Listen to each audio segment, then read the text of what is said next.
My name's Paul de Gelder, and while working with the Navy clearance divers in Sydney Harbour, I was attacked by a massive shark.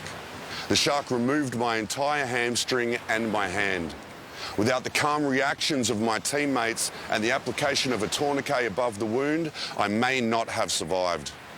If we interact with marine life in their natural surroundings, we need to be prepared for a worst-case scenario.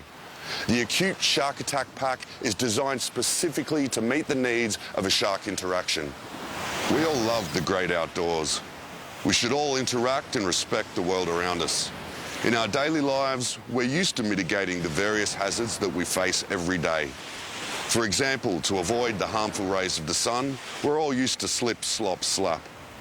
And we carry first aid kits for when accidents occur.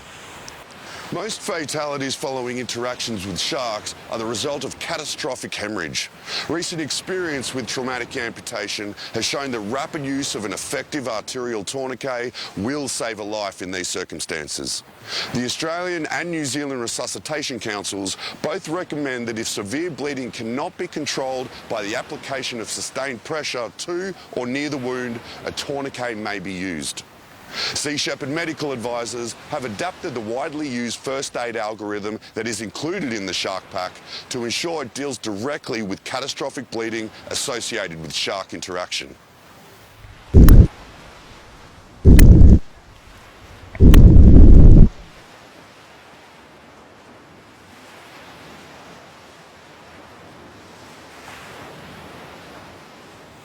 Any rescuer must ensure the scene is clear of danger and that there are no visible sharks in the water close to the injured person.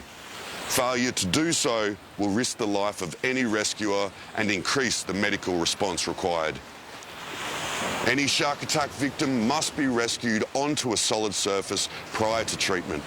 Effective rescue cannot be delivered in the water. This can be back to the beach or in a boat if too far out. If an event is witnessed, help must be initiated as soon as possible to ensure an appropriate medical response arrives to take over treatment of the victim. If there is an obvious amputation or life-threatening hemorrhage, an effective arterial tourniquet must be applied as soon as possible. The Australian Resuscitation Council guidelines state that there are 3 steps to effectively manage extreme bleeding. First, apply direct pressure to the site. Next, apply a hemostatic agent. And last, apply an arterial tourniquet. An effective arterial tourniquet must be applied high and tight.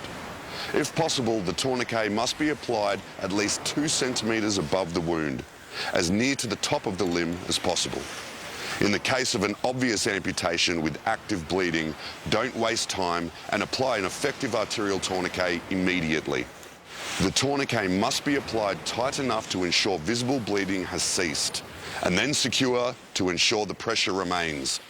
Any rescuers should be constantly talking to the victim to reassure them and to ensure that their airway and breathing are not obstructed.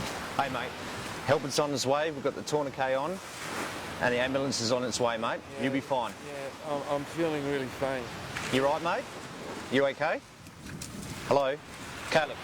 At any point in time, if the victim becomes unresponsive or stops answering questions, a rapid assessment must be made of their airway and breathing.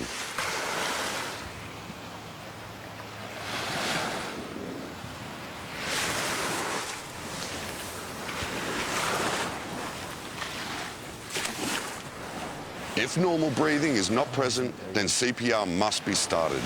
30 compressions, 2 breaths at a rate of 100 to 120 compressions a minute. Should the victim not require resuscitation, once the obvious life-threatening issues have been addressed, a thoroughly good visual inspection should be made to ensure no other injuries are present. Interactions with sharks need not be fatal. My life was saved by prompt action. People must carry suitable equipment with them to use to provide life-saving interventions should the need arise.